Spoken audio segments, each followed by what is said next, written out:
it's just like science that's catching up to the understanding that the mystics have always had throughout the ages, is that we are intrinsically linked with the life force principle, that creation happens through us, and that there's not just like humanity and nature, and they're like two different things somehow, or humanity and universal creator. They're actually one and the same. And it's a stark contrast to what we have in a lot of places in the States. It's kind of designed for cars, for isolation. People are hyper private about their lives. And um, in my experience, I have met a lot of people back home in the United States that they're not comfortable having conversations. Like people in my generation, they're so in their own world. If I try to talk to them as somebody they don't know already, they're not even comfortable having a conversation. We have been going in this direction, guided by the social engineers and the media that they control, that's giving us every day, constantly, this messaging about trust the doctor. You can't actually make the decisions for your own health. Just do what we say is right. Take these pills, right? And by the way, there's all this dissonance that comes with it because they tell you all the bad things that the pills do in the same ad, right? And they just do it fast. And so you kind of like tune it out, but your subconscious mind is not tuning it out. The side effects. Yeah, the side effects, which is actually the effects, because it's a sickness industry, and they want sick people so that they can squeeze us for every penny.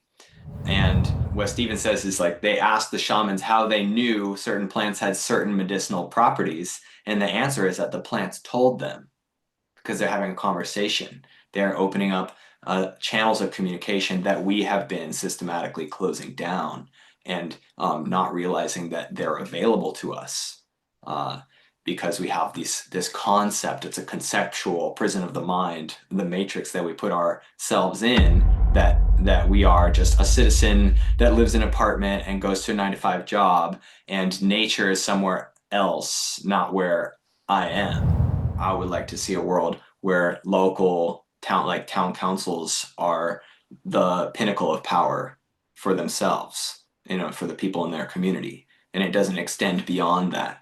Because when you go to a bigger level and you grow this big corporation, or you grow a big government, or you find out that the corporation and the government is it's the same thing, two sides of the same coin, uh, then you're losing efficiency, you're losing touch, and and it's also driven by this whole fearful mentality, that's looking in the short term for a short term gain, but is totally unaware of the long term consequence. If we're in this zero sum game mentality, that I'm gonna win at another's expense, and even if I harm another in some way, what I'm actually doing is doing harm to my future self, because everything that we put out comes back to us. It's a universal law of karma.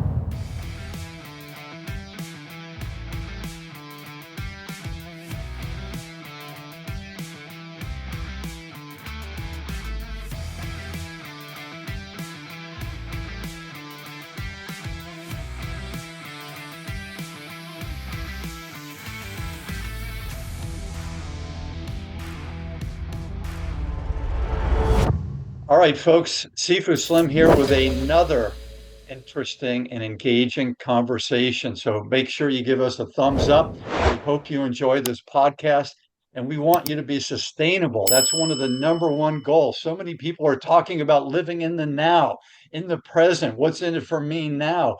What about sustainability? What about the long term?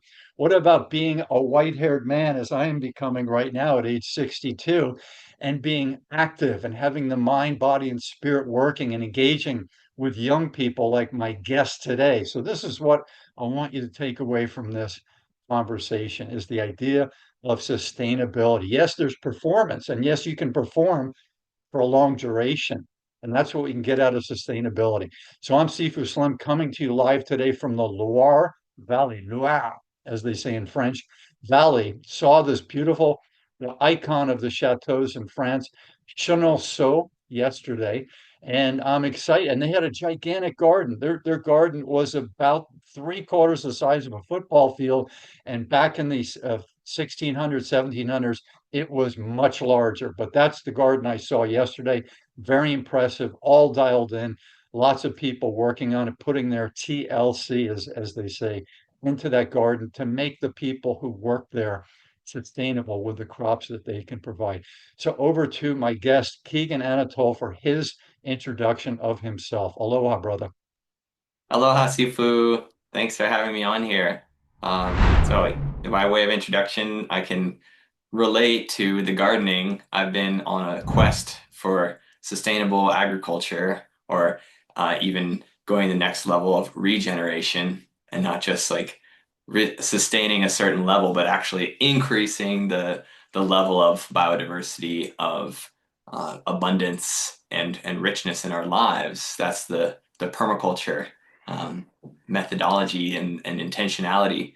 And so that's what I've been all about since I discovered it in 2012. And I've had the opportunity to travel around four continents on this beautiful earth and explore or on organic farms and building small communities with the permaculture mentality. That's a permanent culture. So it's, yeah, it's all about sustainability and, like I said, regeneration. Um, so that's kind of where I'm coming from. And obviously, as part of that, I got deeply into the spiritual awakening that we're going through, and as a species these days, and deeply into the healing arts. And I can also relate with you from the martial arts. That was my first passion when I was a kid. So I'm stoked to get into some conversation about that as well. So you may have seen on my website, and if you haven't, I'll give you a refresher course. I landed on this finding, let's say. It was kind of like a universe thing. And one of my contacts is an orthopedic surgeon in Santa Barbara. He's a fourth generation surgeon, pretty cool that way back when his people were, operating with very limited things, but a modern day guy about my age. And he told me that I should write a book called The Aging Athlete. And it doesn't mean old, it just means we're all aging. That means from age 14 to 16, there's some big changes, and all the way through our lives, big changes. And so he has been getting taught, it's a new field in orthopedic medicine, the idea of the aging athlete. And then I also throw in the sustainable athlete. And so I've had the occasion to have interviewed now more than 3,400 athletes, coaches, parents, siblings, spouses of athletes. And I've asked them the number one question. I have a long list of questions I ask them, but the number one question, I just meet someone by chance who happens to be an athlete and we're just passing through each other's zone. It's not a full interview. I say, are you still practicing? This is someone who's left their career. Now, let's say high school, college, pro athlete, or a postal worker, construction worker, yoga teacher, Broadway dancer, ballet instructor, whatever that was. They're no longer working in that physical job. I say, are you still practicing physical activity on an intentional basis, not just walking the dog?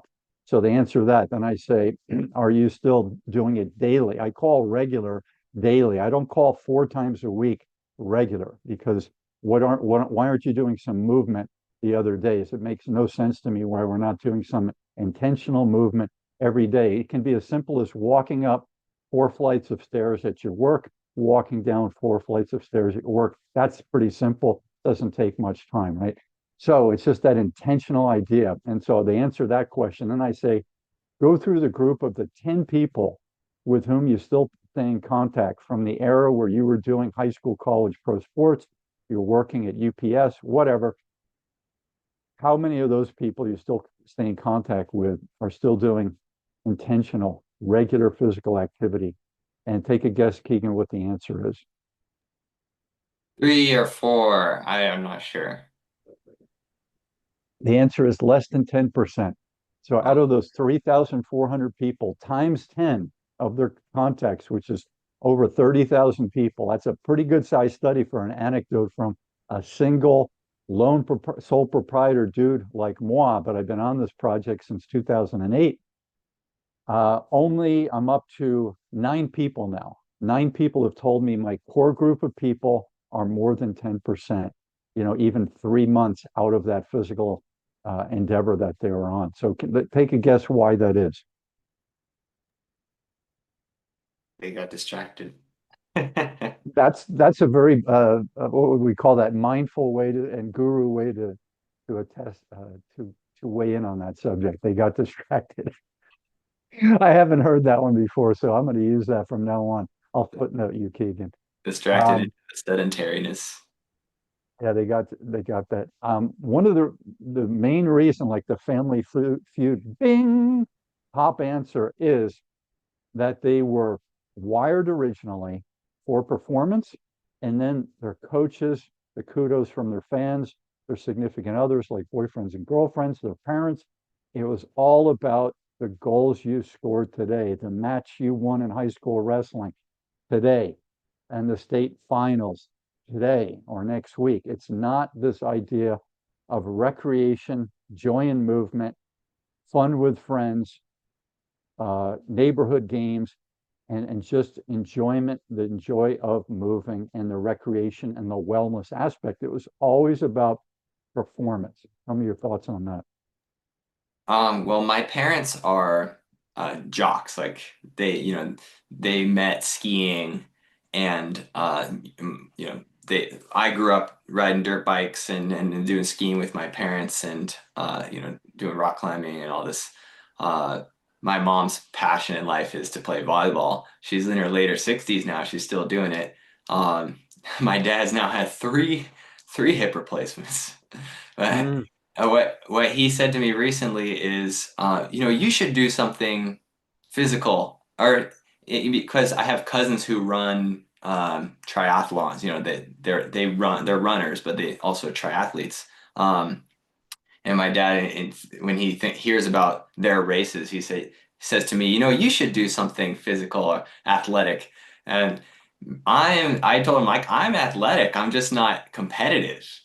So that's what comes to mind when you're sharing that. Like it's this measuring of the athleticism by the goals you're scoring or the races you're running or whatever. But I'm out here like backpacking the world, like trekking and working on farms and stuff. So there's no lack of athleticism. It's just a competitive thing that's yeah, missing. that makes sense. So your family, your mom and dad have is it only one that has injuries? Does the other one also have some injuries from their lifetime of physical movement?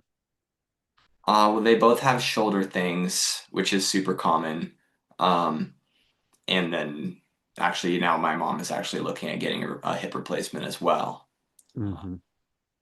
So, Yeah, yeah, there you have it. So yeah, the idea of what I've gotten into with my life is I said I'm a fitness athlete, number one. We just talked about you being from Morro Bay and Jack LaLanne having lived a few decades of his life in Morro Bay. So that was really the first thing that I latched onto when I was a 6-year-old kid watching TV back in the 60s. We had 3 channels. If you wanted to go to some other channels, there were from Canada and those types of things. So we might have had 5 back in the mid 60s. And we had more than anywhere in the United States at that time because we had New York and we had Canada. But now we've got so many options and people are watching feats of strength and these types of things. But when I watched Jack LaLanne, it was all about simplicity. Your body is the gym, art in movement, joy in movement, breathing, all these types of things, and not just winning the game. Jack LaLanne, as far as I know, I mean, he was competitive as a fitness guy and as a swimmer, and I'm sure he could run and dance, and he was a decent singer. But I don't think later on in life, besides like maybe Little League when he was in his 10 and 15 stage, I don't think he did competitive sports against other people. And so those are some of the things I want people to take away, that those things that are going on in your junior high, high school, and maybe college, they can do a lot of damage, especially if you don't recover from them or you're not ready for that performance. Like, let's say you go to a jujitsu competition, you're not warmed up, you're not stretched, and you're not focused. And so it's very easy to get injured anyway, even if you've done all those things right. So imagine going in there unprepared, showing up late, throwing on your gi, running out to the mat. Doesn't matter if you're 15. You still have to do things properly. Otherwise, baseball pitchers wouldn't come out and put a jacket on when it's 80 degrees and sometimes put an ice pack, underneath that jacket and have people doing sports massage and giving them stretches to do while they're in a dugout for 10 to 15 to 20 minutes or something like that. Over to Keegan for his thoughts. Yeah, gotta stay loose, gotta ease into things, right? Uh, go at a go at a pace that's good for you. So I'm looking at the video sent me of Nassim Haramein. I've seen him before. This one's called Black Hole Full Movie. I actually volunteered at his project for 6 months in Kauai, and it was the greatest gig of my life so far. Hmm.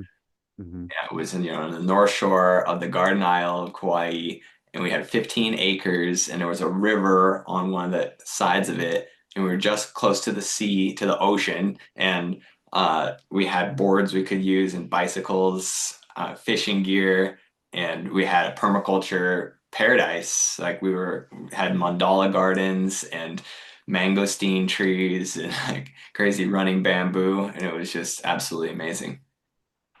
So it's interesting that you mentioned Hawaii, Keegan, because I was first exposed to the work of Nassim Haramein in some of the documentaries that I was able to see at a sort of a Buddhist center in, or what we call alternative health center in Maui, on the by the big wave break in Maui, and so that's the first time. So we both had a connection with Nassim in Hawaii.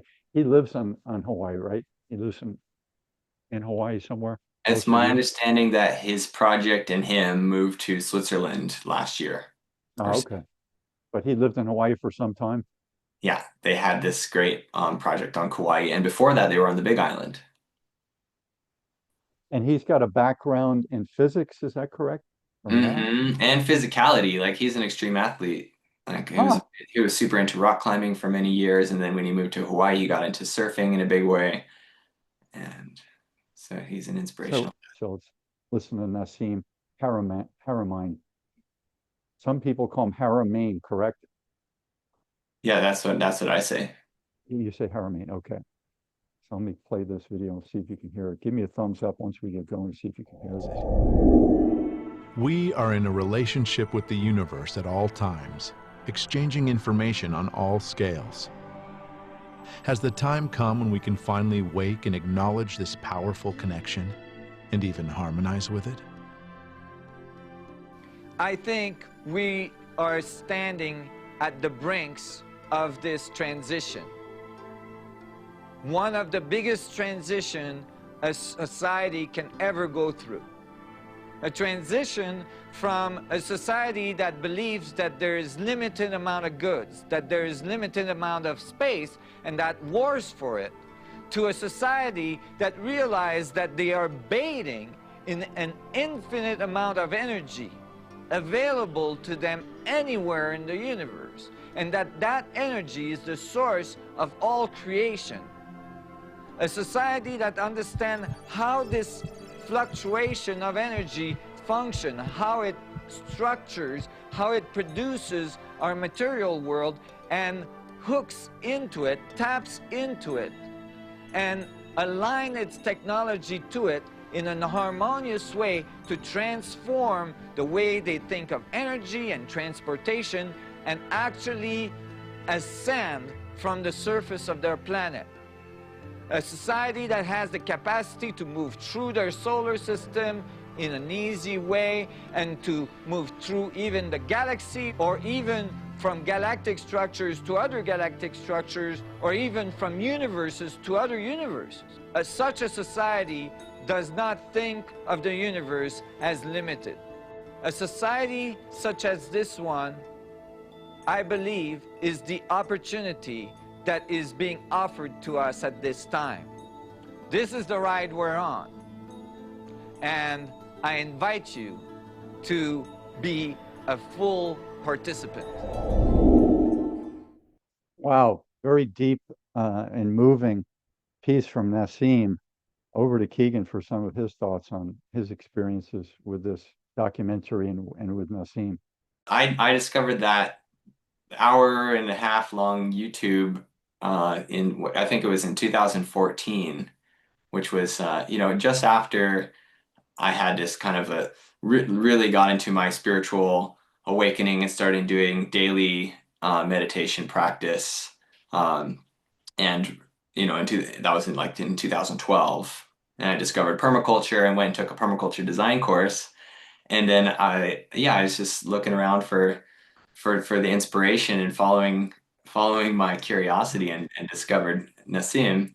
And yeah, like I said, I was lucky enough to actually go and volunteer because as it happens, his science research project also had a permaculture volunteer program.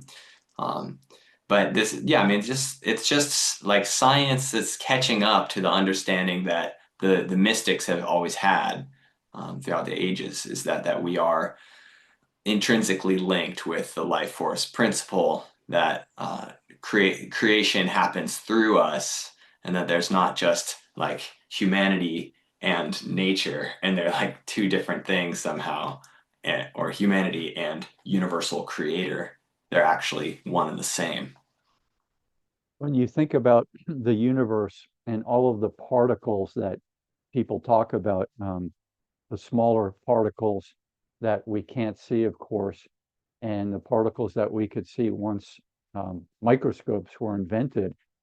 And then you think of the soil. So you could look at the soil as its own universe. There's all kinds of things going on in there.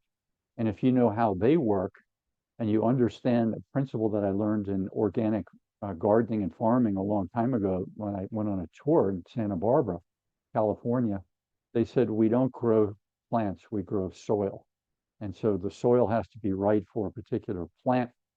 It has to have those nutrients, has to have the right amount of moisture, etc. And then you have to build strong soil so that that microbiome can handle the challenges that nature faces. Like one of the challenges that amazed me, I heard from a person that I rented a room from in Spain years ago. She said that when she left this area in the dried out part of Andalusia near the coast, but it was a very dry area, some of her plants went under the deck because she wasn't there to water them. She was gone for 2 or 3 years, and it's very hot, 7 months of the year there. It could be, 98 degrees in the summertime and just baking sun all day long. So some of the plants just went underneath the deck and kind of hid out like under a shelter. And then when she came back and watered them, they came back out and they grew, 2 feet out. So imagine the resilience of a strong plant in the right circumstances. Any thoughts on that, Keegan, on resilience and sustainability? Hi, this is Sifu Slim, author of The Aging Athlete. In this book, you're going to get to hear about 2 different groups of former high-performance athletes. One group, which is made up of 90% of the former athletes, does not do physical activity on a regular basis and tends to suffer the consequences of a sedentary lifestyle. The other group, which is made up of 10% of the former athletes, is doing physical activity on a regular basis and tends to thrive through the aging process, or at least has a better chance at coping with the aging process. We could have taken these folks to a lab and done all kinds of tests on them. Instead, we slowed them down and sat them down and asked them, in their own words, to describe why they're wired the way they are, so that we all, former athletes and non-athletes, can use some of their inspirational and motivational and mindset lessons in our own lives. I hope you pick up a copy today. You can go to theagingathlete.com. And when you have a chance to read it, I'd love to hear back from you to find out what your thoughts are on the stories of these aging athletes.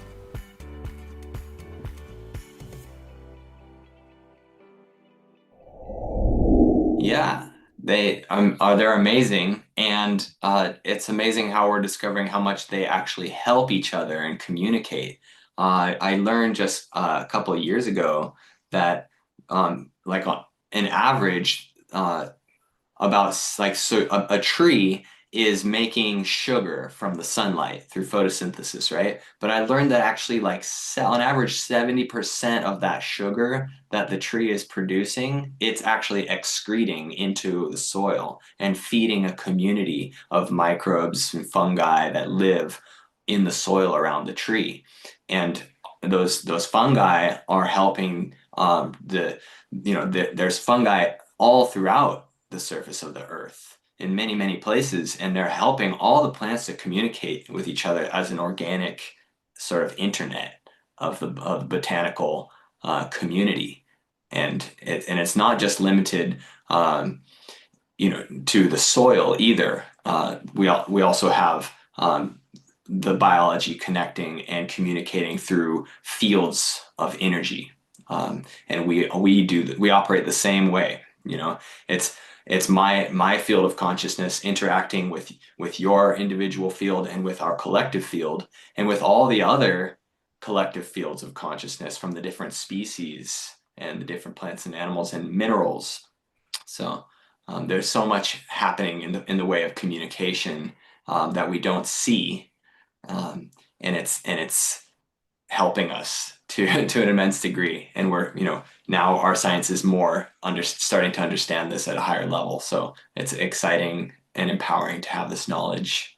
And my philosophy is that actually true health comes from a good flow of communication. And so I've kind of made that my mission in life, is to increase our ability to communicate in a good and a harmonious and abundant way, like having an abundant communication to create greater understanding between us as human beings, and also between us and the unseen world and the plant world, the spirit world, all these different realms that intersect and coexist here on the earth. Fascinating.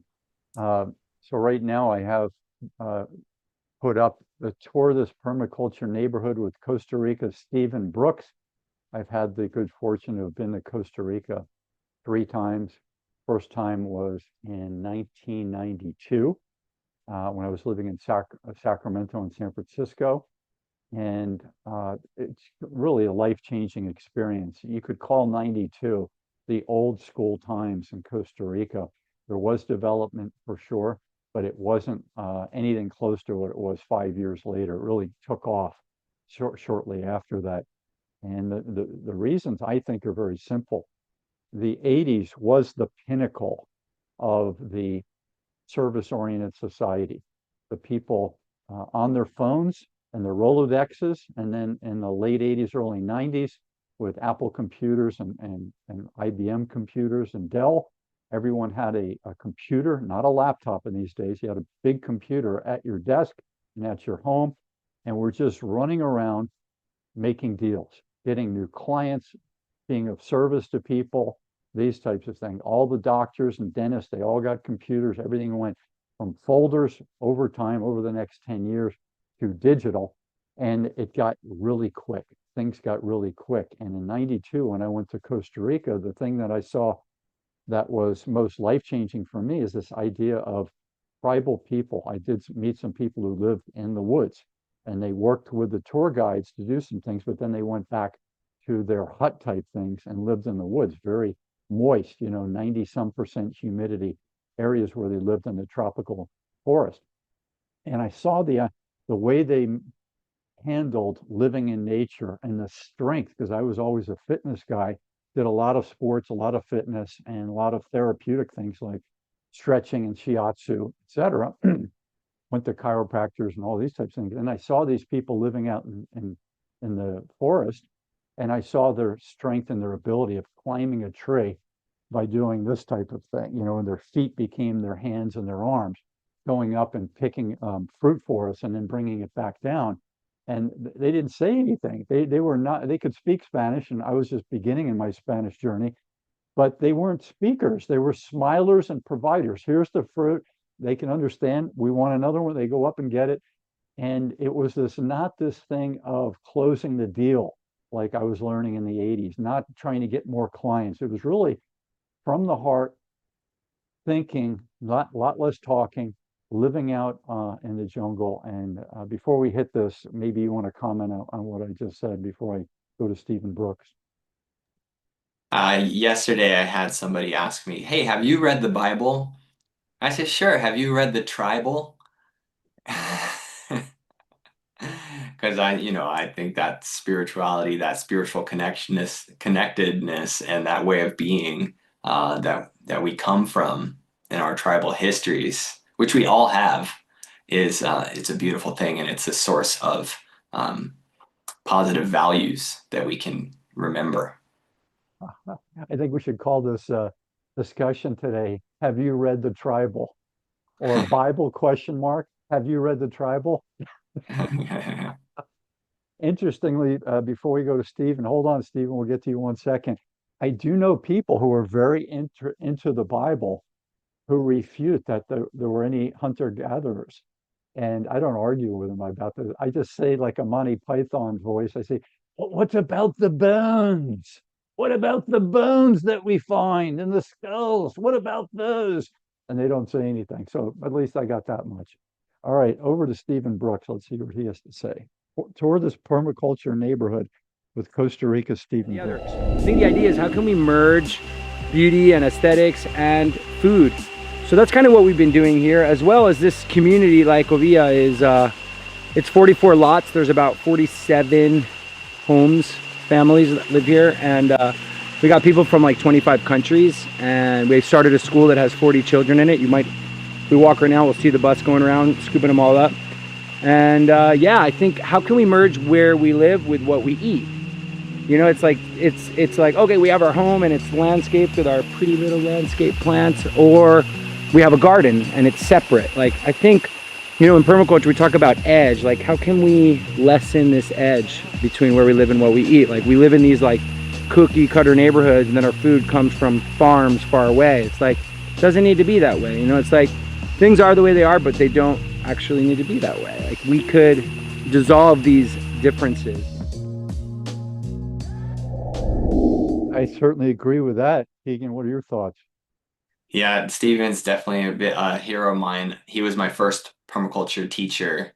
I took a permaculture design course from him and Itai Hauben in 2013 at the Punta Mona Center for Sustainable Living and Learning there on the Caribbean coast of Costa Rica, and stayed and volunteered for 6 months, and it was just amazing. Like, I see a new type of animal like every day during that whole 6 months. Like, so many different forms of life, all in the same zone.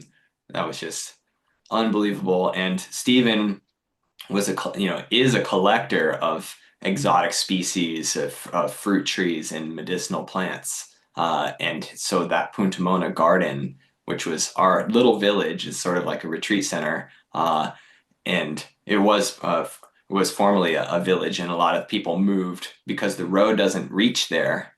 So that when they decided they need to get jobs, and they moved away from this amazing jungle seaside habitat. And Stephen was not lucky enough to come in and with a team of people create this jungle paradise there.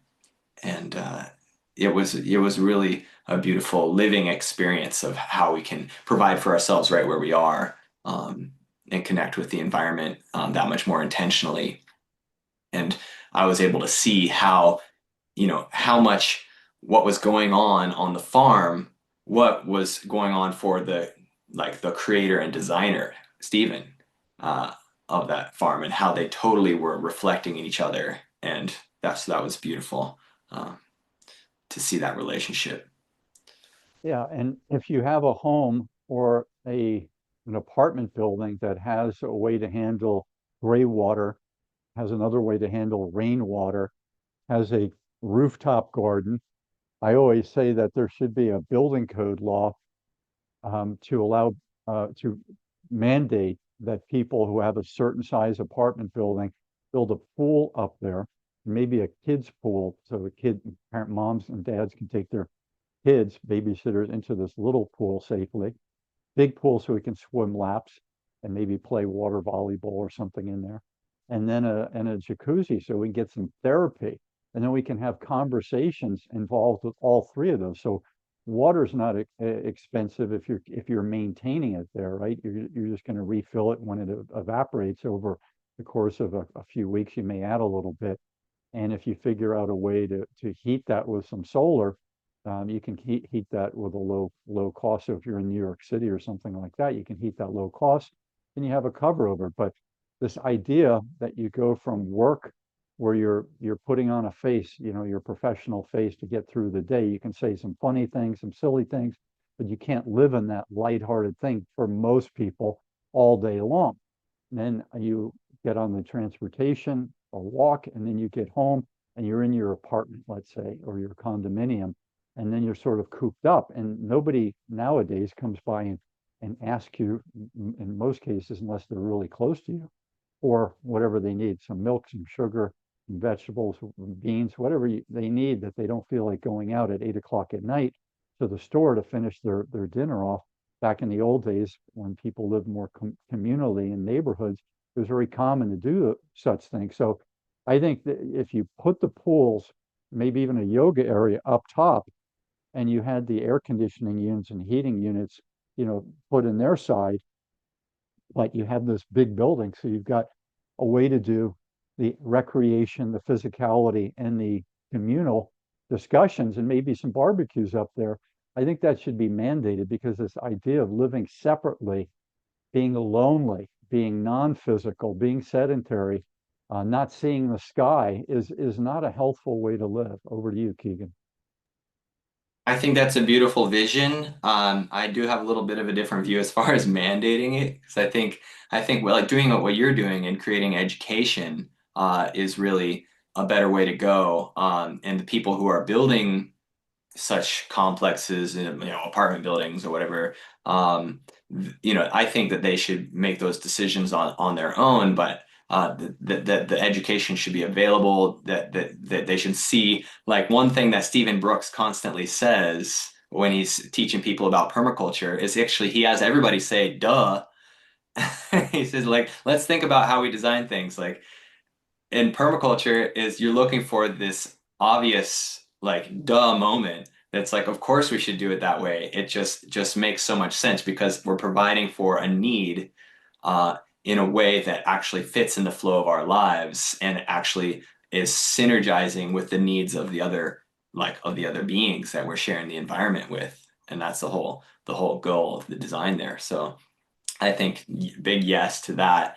And it, you know, I'm personally take a stand against this concept of rules being imposed upon people, even if they are making sense. I think what the direction that we need to go in now, and it's the reason that I'm passionate about increasing the communication and like encouraging people to get curious, is for our laws and our mandates to be something that we form individually from within, because based on good education, based on this higher amount of communication that I'm looking to bring forth in the world. Yeah, I think that's a very valid point that you make there about having people open up their hearts and minds with education, and then have that wave just change things, and it could happen quickly. Like the Chipotle came out with as healthy as possible. I don't know if they're using factory farms.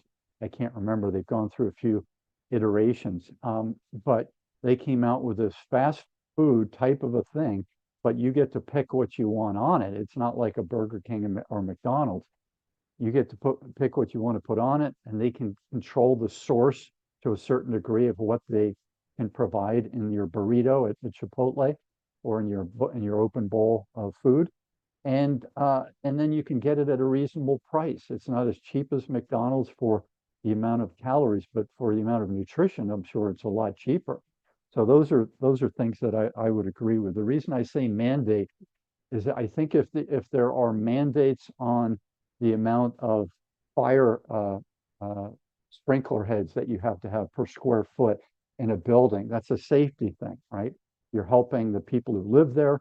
You're helping all the neighbors put out the fire quickly, and you're helping the firefighters that they don't have as big a fire or any fire to have to fight. They can deal with other emergencies at the time. So if that's a safety issue and stairs have a certain height and that's mandated based on how people walk, I don't see why it's not a safety issue to say, don't let people be sedentary. I mean, give them opportunities for movement, give them opportunities to go out and meet their neighbors. And I think those are all safety issues. I think, the times that I mentioned, the 1980s, the big change that I saw was in 1970s, we had what was called block parties. There were no lawsuits. If Uncle Bill fell off of his chair and broke his elbow, or somebody got drunk and fell in the pool, somebody would pick them up and get them out and do, the CPR type thing on them. Back then, they called it mouth to mouth. There was no lawsuits. They said they were just normal people. Somebody's going to drink. Somebody's going to do something stupid. Maybe at a block party, it was very common to drink, but maybe somebody did something stupid or had an accident. And it just all worked out. There could have been 40 people at these block parties on your street, and everybody would bring stuff, and the kids would be playing, and they would settle their differences if there was a little altercation that happened. Everything just worked out. And then in the 1980s, what I saw was this rise of the fear-based community, the rise of lawsuits, the rise of the legal profession. Los Angeles was probably the world leader, and that is everybody in New York and Los Angeles, everybody suing everybody. And it just changed the landscape for humans. Well, no matter what their religion, no matter what their race, if they lived on the block in the 1970s, it was common for us all to gather with food, play, pool, a keg, whatever. And those are some of the things that I saw. So over to Keegan for some last thoughts on that. I wanted to mention another thing about Stephen Brooks.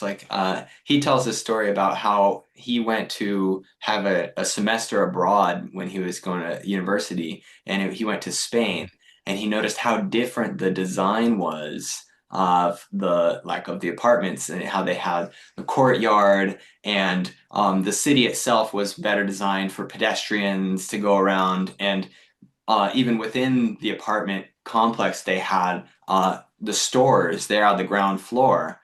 So you could basically get everything you need on the same block.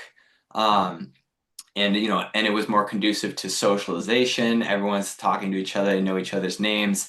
And it's a stark contrast to what we have in a lot of places in the States. It's kind of designed for cars, for isolation. People are hyper private about their lives. And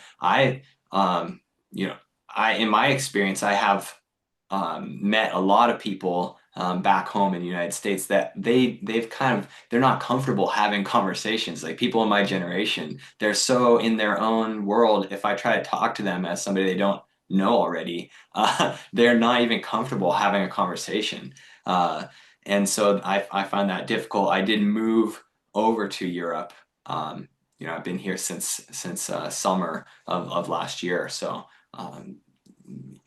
going over a year now, and I miss Chipotle. I do love those burritos, but I just find it more conducive, like the design, more social, and also there's the values of a coffee is going to sit down, right, and enjoy the coffee and speak to somebody and have a conversation rather than take it in the cardboard cup on the road at 90 miles an hour, right? So it's different. It's a different values, different environment of values that's growing, evolving culture, and the way that the environment is designed has so much to do with that. So on the word mandate again, so there's a field called urban planning that used to be a very popular field. I don't know how big it is at university level now. You have design, interior design is a big thing because a lot of people have a lot of money and they want their apartment, condo, home, business to look a certain way. And so we have those interior decorators, interior designers. Some of the people who are painters, they don't make very much money from you and I buying their painting, but when a corporation buys their gigantic painting, the ones that are 10 and 12 feet tall, for the reception area or walking into the building, those could be 40 and $100,000 type paintings. So that's how those people are able to derive what they consider like a New York or San Francisco affordability to buy a home. It's from selling to the corporate world because that's where a lot of the money is. The wealthy people often get it from inventions that are sold from a corporate level. So what I wanted to say about the urban planner, the field almost doesn't have any sustainability unless there are mandates. So if you go back to It's a Wonderful Life and Mr. Potter in that 1939, I believe, black and white film that we show at Christmas time, who owns the whole town and wants to control the savings and loan, those people can control everything and turn us all into robots who are, paying our rent and our electricity and working for them, and they control our income. So those are the things that I'm opposed to when individual wealth gets out of control and there's no oversight and you have a miserly person, versus where if you do have some oversight, hopefully it's done democratically and with forward thinking so that we can vote on what happens so we don't have uncontrollable growth and ridiculous growth. So here's an example of not just the urban planning, but the corporate planning that I wanted to share with you. So in France, to have a pharmacy, and I believe this is still the rule in 2025 as we speak, you have control. The big box stores like the Kmart's can't have a pharmacy like they can in the United States. It's all owned by individual people who have a pharmacy degree, which is not an easy degree to get. So you'll see these little boutique pharmacies in towns and villages and big cities.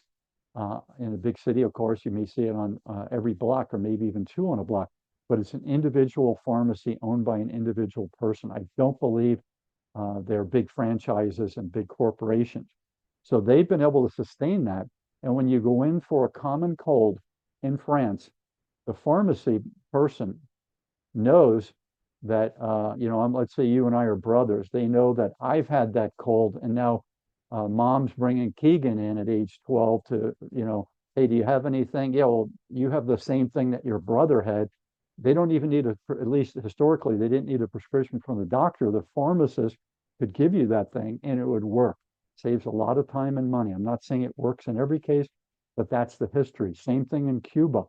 The pharmacy person is right there in your neighborhood, maybe in your building, and they know you over the course of your youth. And so they can have some individual attention based on you and your family. So contrast that pharmacy to the patisserie boulangerie, the pastry bakery shop in France, which is now being put out of business, unfortunately, by the big shopping stores who are using corporatized bakery, patisserie, pastry places right in these places where everybody's doing their normal shopping to buy their bags of groceries and to buy some clothes and then maybe see whatever else they see, a movie in that center. So you'll see, as I'm going through France right now, I'm seeing a lot of pastry bakery shops that have for sale signs on them or going out of business or reopening after somebody else bought it. And I think that's a shame. And I wish I've talked to some of these bakery pharmacy owners that are doing okay. I said, I wish you had the monopoly control, just like the pharmacy people have had. So it's these individual proprietors who get up at 3 a.m. to start doing their dough preparing and baking their goods for 20 different things, 40 different things in some cases that they make. And I think that's an important part about the sustainability of good quality stuff. And I think it ruins part of France to have that eliminated. And I don't think the wave of intentionality is going to hit quick enough to make those people survive. So you're going to see a 40-year-old person or a 22-year-old person go out of business, and that will not be rejuvenated in a quick enough time to keep the historic traditional appeal, the artisanry appeal of this great tradition that you find in Europe and you had in the United States, back in the day. over to Keegan for some of his thoughts. That reminds me of, I think it was Edward, is it named Edward Bernays? And that it's kind of like this age of propaganda. Like we entered like around the turn of the last century.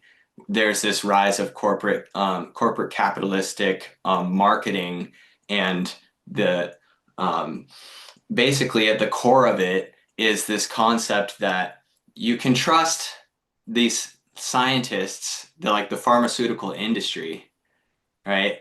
But nature is dangerous. And I think this is the identity crisis that we're at of and the word crisis comes from ancient Greek and actually means a turning point.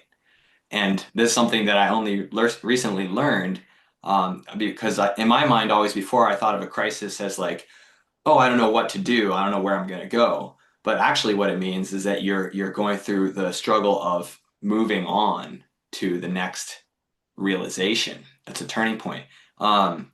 And we have been going in this direction, guided by the social engineers and the media that they control. That's giving us every day, constantly, this messaging about trust the doctor. You can't actually make the decisions for your own health. Just do what we say is right. Take these pills. Right. And by the way, there's all this dissonance that comes with it because they tell you all the bad things that the pills do in the same ad. Right. And they just do it fast. And so you kind of like tune it out, but your subconscious mind is not tuning it out. The side effects. Yeah, the side effects, which is actually the effects, because it's a sickness industry and they want sick people so that they can squeeze us for every penny. And the crisis we're at is realizing like, oh, we can go directly to the source. We can, like Stephen Brooks, we can cultivate medicinal plants right where we live. And then we can have a direct relationship with those plants and understand, actually speak with them. Another thing that Stephen often says is you ask the like indigenous people, the shamans, which like what you're describing about the pharmacist having this direct relationship with the families. That's the relationship that the shamans have historically had all throughout this tribal history that is our history. And what Stephen says is like they asked the shamans how they knew certain plants had certain medicinal properties, and the answer is that the plants told them because they're having a conversation. They're opening up channels of communication that we have been systematically closing down and not realizing that they're available to us because we have this concept. It's a conceptual prison of the mind, the matrix that we put ourselves in, that we are just a citizen that lives in an apartment and goes to a 9-to-5 job, and nature is somewhere else, not where I am. But all of this is earth, which is all nature. And people think that, oh, we're cutting down the forest to feed the city. But before the city was there's a forest, right? And we're still within the same biosphere, right? It's just uglier and depleted because of this thinking of separation. And so I believe we're at a moment where we're realizing that we can go directly to the source. We can have conversations with plants and animals and have them be our teachers and help ourselves to their natural medicine. And that's what I'm excited to be doing in my life, and connecting with that, with the ancient tribal knowledge, and that's held in our genetics. And that's another big reason why I've moved back to Europe here is I have European ancestry. And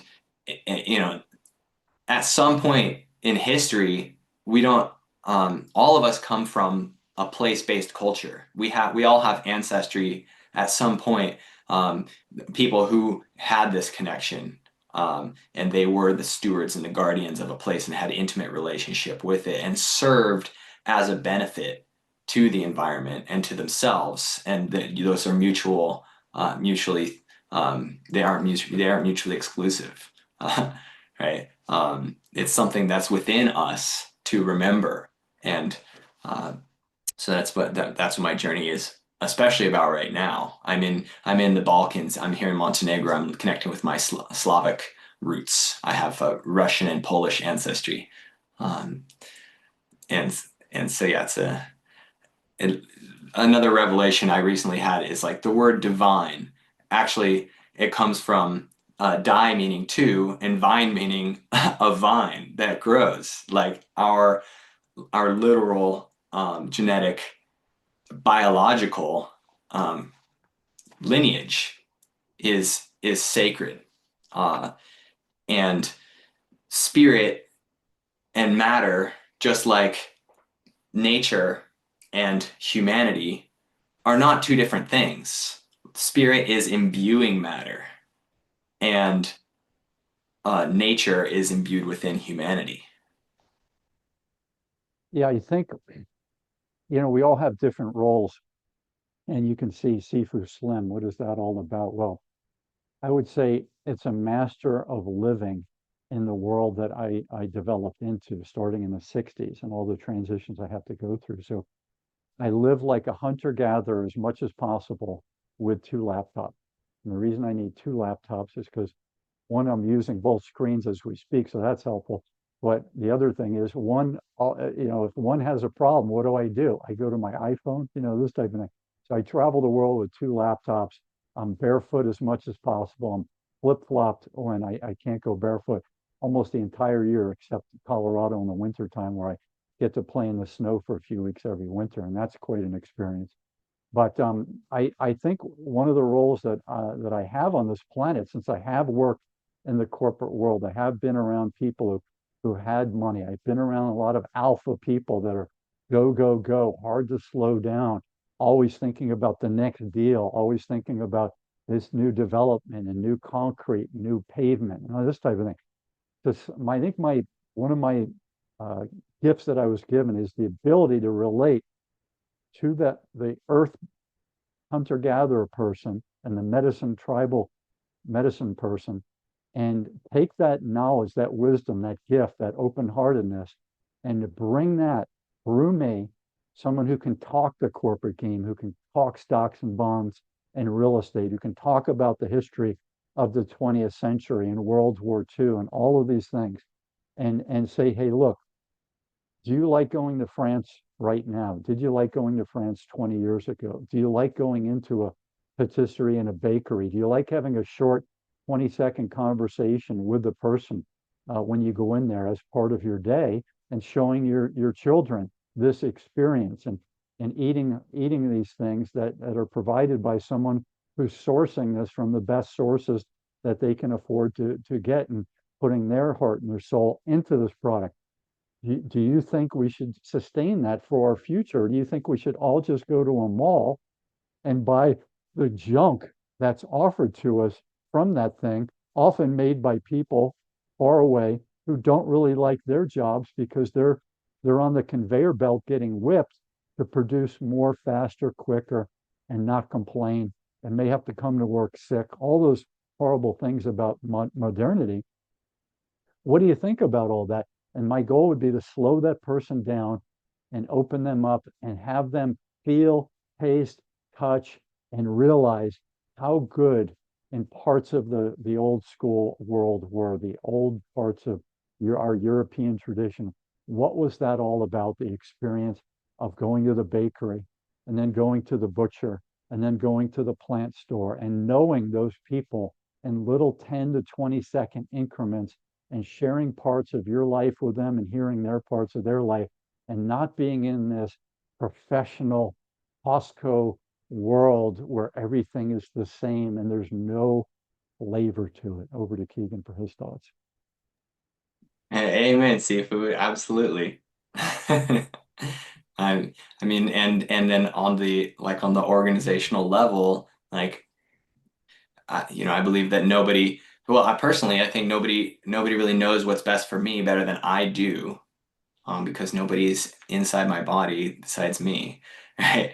Um, but also for like a local community, like I would like to see a world where local town councils are the pinnacle of power for themselves, for the people in their community. And it doesn't extend beyond that, because when you go to a bigger level and you grow this big corporation, or you grow a big government, or you find out that the corporation and the government is it's the same thing, two sides of the same coin, then you're losing efficiency, you're losing touch, and it's also driven by this whole fearful mentality, that's looking in the short term for a short-term gain, but is totally unaware of the long-term consequence, or they're ignorant, meaning not just unaware, but actually ignoring the long-term consequence, because the short-term gain is blinding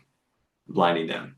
But if we can slow down and kind of consider the future, and the other aspect of this is I like to call it the golden law rather than the golden rule, just to emphasize that it's actually unescapable.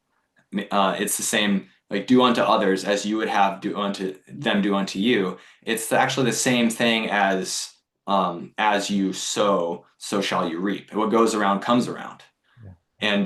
And so if we're in this zero-sum game mentality that I'm gonna win at another's expense, and even if I harm another in some way, what I'm actually doing is doing harm to my future self, because everything that we put out comes back to us. It's a universal law of karma.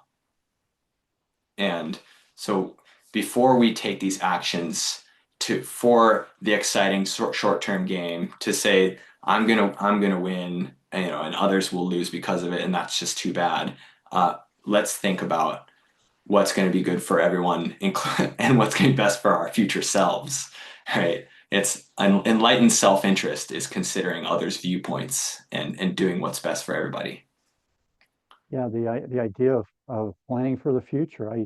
I think the living in the now, it has potential to create too much living in the now. That's the worry I have about that whole movement of living in the now, living in the present. I think it's really important for the human person to have moments of slowness so that they can plan out their own future, so they don't injure themselves, the planet, other people. They're not mean. They do as much as they can right. They get into their mindfulness so that their heart's not racing, that their digestion's working. And then when you get to be a white-haired person, which I'm becoming right now, if you can still walk, and you haven't maimed yourself, and you haven't overdone things, working in the garden. I mean, I just saw this gentleman who's showing a video where they've got the shovel that's got two pieces of the shovel, two handles, so that you can go like this instead of digging down and using your back in a funny way. I mean, that's an invention that you thought should have been out thousands of years ago, those two-handled shovels, so that you can go in and use two hands in different positions. Like, this is how you hold a barrel. Why wouldn't you want to hold a shovel that way rather than angle yourself like this and then angle your whole spine differently? It doesn't make any sense. So those are some of the things I want people to think about, is how to be sustainable for your entire life, not just win the day today. I believe in it. I'm learning how to do it. And the other aspect of being present and slowing down so we can plan, is connecting with our feeling, the information, because we have our mental processes which help us reason and plan and conceive of ideas. And that's part of the equation, but we actually are able to process a lot more information through the feeling nature, and the intuition is an immense resource for us, that actually we've just like we've conceptually placed nature in one place and humanity in another place. It's actually the same thing to me. It's like it's our presence in our bodies, feeling the feelings, because our bodies are intelligent and they're informing us. And so it's important that we are able to to be present, to be informed by that, and that we move in a positive direction for ourselves. Yeah. So I mentioned hunting and gathering. We talked a bit about farming and gardening, and the soil. So one gentleman I think who's really understands the concept of not putting animals in a place where they're sedentary, like a cow in a steel structure where you feed them and you milk them, and that they don't move, they don't do any work, and you have to handle their manure. He has the animals doing a lot of the work that feeds the soil. He has sunlight doing a lot of the antimicrobial things that when he's butchering his animals, the sunlight is killing the good portion, and water, removing the things that the microorganisms will live on, and sunlight to purify, and kill all those things.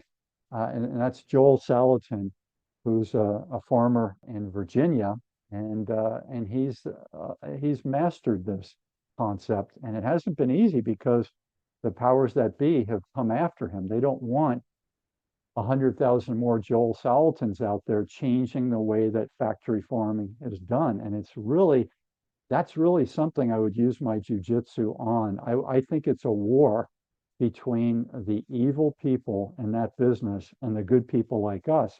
And that's something I would fight for. And jujitsu, the original word was fight to the death, single people fighting to the death. That's what jujitsu originally was. And then it became a sport thing later on, and the meditative mindfulness thing. But something that really riles me up is the fact that I could start, like Joel Salatin, an organic, self-sustained farm, and I could have attorneys and powerful people in the government try to shut me down when I put all of my heart and soul and money into something, and I've got family member and other workers dependent on me, and these people are coming through with lies. You call me a liar, you're going to have to reckon with me. And that's the part where I become not just Yoda with helping Luke, but I come Yoda with the lightsaber and say, Darth Vader, you're in trouble, and we're going to go at it right now. So before I go over to Joel Salatin, any thoughts on what I just shared? I'm so excited to hear it. Yeah, like I've had the pleasure of seeing Joel Salatin speak in person at the Resilient Self-Reliance Festival in Tennessee a couple of years ago, and super inspiring the stories this guy has, and just the inspiration for all of us to move in this positive direction. And I like to say my first permaculture book was The One Straw Revolution by Masanobu Fukuoka, and he called his technique of farming do nothing agriculture, which is a bit of a hyperbole, like you don't actually do nothing. But I had another permaculture teacher more recently. Her name's Jenny Pell, and like part of her definition of what permaculture is organizing things so that other beings do most of the work. And it's like what you're talking about, like allowing the animals to go and do their natural thing and follow their joy and bliss and be who they are, and in such a way that it actually it prepares the ground for what you're moving forward with, and that can all be orchestrated with. Yeah. Yeah, if you've got a cow that's confined and they eat a couple of times a day and then they're done, what do they do the rest of the time? They're in that steel thing. The cow's just going like this. I mean, 20, and then they sleep and they're still connected in that thing. I mean, that's a horrible life for the cow. And for you to be around that cow, it's got to be horrible for you. Whereas if they're in the field doing their thing and they're getting their fields rotated, etc., they can do all they do. And I think a cow has 50 pounds, like an average American milk cow, 50 pounds of material comes out the back of them, and then they walk down and they squish it in, and other animals squish it into the soil, and it's feeding the soil, and they're getting fed while they're doing this thing, and they're not bothered by the rain. Cows, I just come through a month touring around Normandy in France where it rains and is very gray. The cows are out. They don't know that in California it's sunny. They're just doing their thing, and they've got enough warmth to keep themselves going. So let's hear what Joel Salatin has to say in this clip. polyphase farm. If you will, that in order to have a healthy ecosystem, we have to sacrifice the economy. And in order to have a healthy economy, we have to sacrifice the ecosystem. And part of my lunacy is that I really believe we can have both. Polyface really signifies the farm of many faces, yeah. We knew day one that we would not be a single species or a single dimension farm. We would not be cattle farmers or chicken farmers or corn farmers, that we would be a very multifaceted kind of place. At Polyface, our goal is to collect as much solar energy as possible and grow as much grass as possible, because we're completely grass-based from the beginning, and everything starts there. You know, this is 500 birds, and they just free range out, and you can see how they scatter, and they go in the shelter, in the eggmobile to lay, and so every day we move it. So yesterday it was down there. This morning I moved it up here. Tomorrow it'll move up, so it's just following the cows. Hey ladies. Hey ladies. How are you? So they're laying the eggs right here in the nest boxes inside. So you got eggs. So they're just in here. That one's just fresh. You can see it's still wet. So they're in there doing their business. We move the cows every single day to a new salad bar to mimic the herbivore, like the wildebeest, bison, Cape buffalo, to mimic the way they move, mob, and mow in nature. So they're not bored, you know, the cows and the chickens and all the other animals, they're getting moved around all the time. So their material that comes out their back end gets moved around. So they're fertilizing as they go, and they're excited. They're in this new area with a new salad bar, he says. So over to Keegan for some final thoughts before we wind down. Sifu, I started with this concept, like I was talking about Masanobu Fukuoka, and I didn't kind of wrap around because Joel Salatin says the same thing that he does, which is that 100% of people should be farmers. Like, we all have the ability to grow some of our own food, and it's important that we do that. And just a week ago, there was the 5th Exit and Build Land Summit, and it was at Polyface Farm. And if you're not aware of it, I highly recommend this. It was just, I think they just called it the Land Summit this time, but it's been called Exit and Build, like exit the corporatocracy and build resilience in the countryside, basically. And part of that is building within the private. And this is something that I've gotten into studying, especially since 2020, is our ability to actually do business in such a way that's outside of the corporatocracy, like the Babylon system of like Caesar always taking his cut for the empire to go and attack Iraq or whatever, what have you. And more and more people, and a lot of them are in this Exit and Build Land Summit community that is also connected with the Freedom Cell Network and the Greater Reset, which is now they started calling it the People's Reset. And these are great gatherings that have been going on for 5 or 6 years now. And I highly recommend getting involved with the network of people that are involved with these gatherings of people realizing, we can reconnect.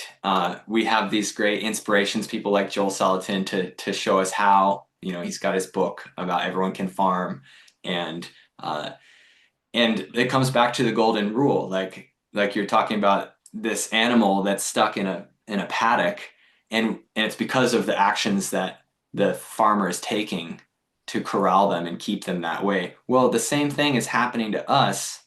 If we continue to treat others like that, somebody's doing it to us. And so it's about recognizing the law of karma is at play and making sure that all of our actions are going to bring blessings back to us, so we'd be a blessing to the world. So I have a free resource I'd like to offer to people, which is a 13-page book. Maybe we can include the link with this interview, but it's just a free download, and it's called "A Dozen Directives to Dispel Disempowerment." And I'd just like to share that with anybody that's tuning Sure. into. Yeah, if you want, maybe in a few months we can have a YouTube conversation about that as well. Cool. Do you want to share a non-intrusive way, like not your email or cell phone, for people to find you, LinkedIn or other things where they can connect with you? Um, I have a Telegram. I have the YouTube channel, which is called Law of the Earth. And so there's also a Telegram channel with that same name if you're on Telegram. And uh, if you go download this ebook, that you'll automatically get on I write a weekly newsletter. And so that's called Integrate Fullness. And then more ways will be coming. I'm excited. I'm organizing a summit that's going to be in July, and I'm calling it the Aquarian Renaissance Indigenous Revival Summit. So you can look for that, and if you get on my newsletter and the Telegram, I'll be notifying.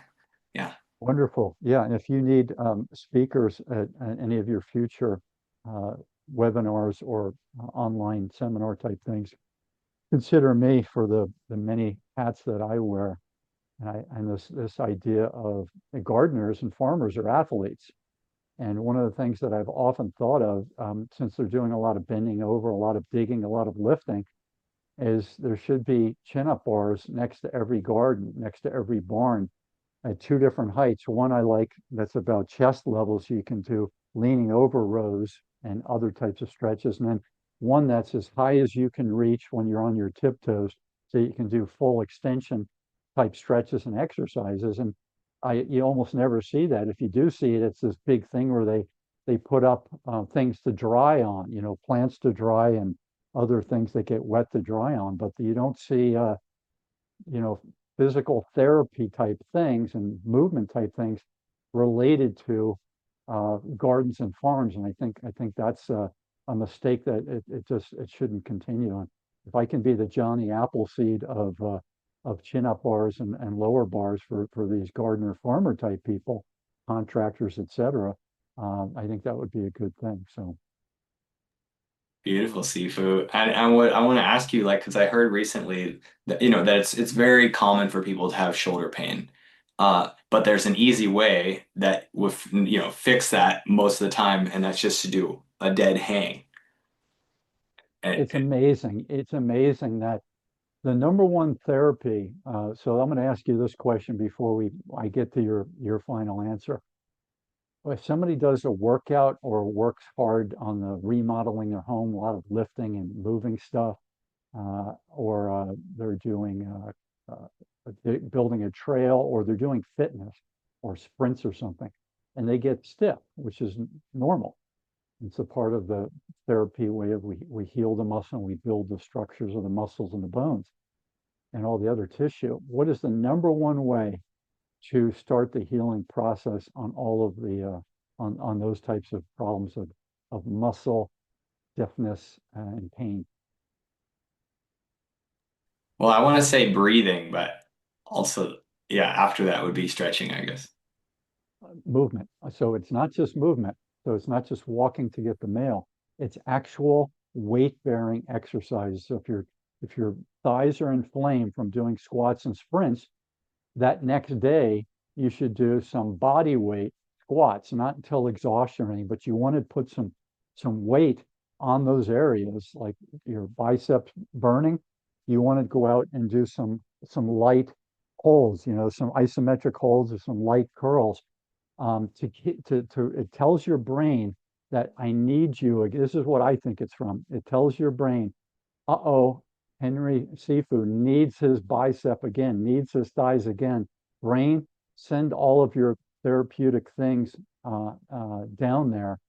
Your cortisone to reduce your natural cortisone from the body to reduce some swelling, get some blood flow going, and have all of the structures, the biochemical structures that we have, to start going down and healing those parts of the muscle. So that's the number one thing. And then all the other things that we all know, massage, stretching, natural anti-inflammatories, hot, cold and hot transfer, meditation, breathing, all those things are wonderful. But the number one thing is weight bearing and actual tension on that area that is swollen and that needs some healing. Thanks for that tip, Sifu. That's kind of counterintuitive. It reminds me of my skateboarder friend. Like if he would get injured, his philosophy was to ignore it. And it also reminds me of other like some farmers that I know, permaculture practitioners, and he's like I have one friend, Dave Weil from Kauai, and he said my methodology with the plants that I grow is stark neglect. If it's strong enough to survive without my attention, beyond when it's a little baby plant, then it deserves to live in the garden, and it's going to feed me in a robust way. And so that's another encouragement for people. It can be easier than you think. You don't have to overdote on the plants that you want to grow. You can just let them do their thing, right? I agree with that. So if you're in a backyard that's not yet a garden, and you take a bunch of pumpkins that are from Halloween or something, and you just throw them out there, and you see one or two or all of them grow, and you'll see plants come up that are really strong. So how does that all happen? Well, it's creating its own garden. All the rest of the pumpkin that's around those seeds become its fertilizer and its nutrients, and then it starts to do its thing. And then maybe bees and birds come in and do their thing, and all of a sudden you've got a garden out of nothing. Pretty cool. So I'm Sifu Slim. So we ask you to like and subscribe. And I'm available at Sifu Slim.com. You can reach me through there for speaking opportunities, or if you have other people you think have good stories to tell, want to be on the podcast, or people need fitness, wellness, and life coaching or speaking, please contact me through the site. And we're blessed today to have spent some time with Keegan Anatole, and we ask you to reach out to him and connect with him for more information on what Keegan is up to. And until we meet again, aloha nui loa. We'll talk to you in the future, Keegan. Aloha. Thank you.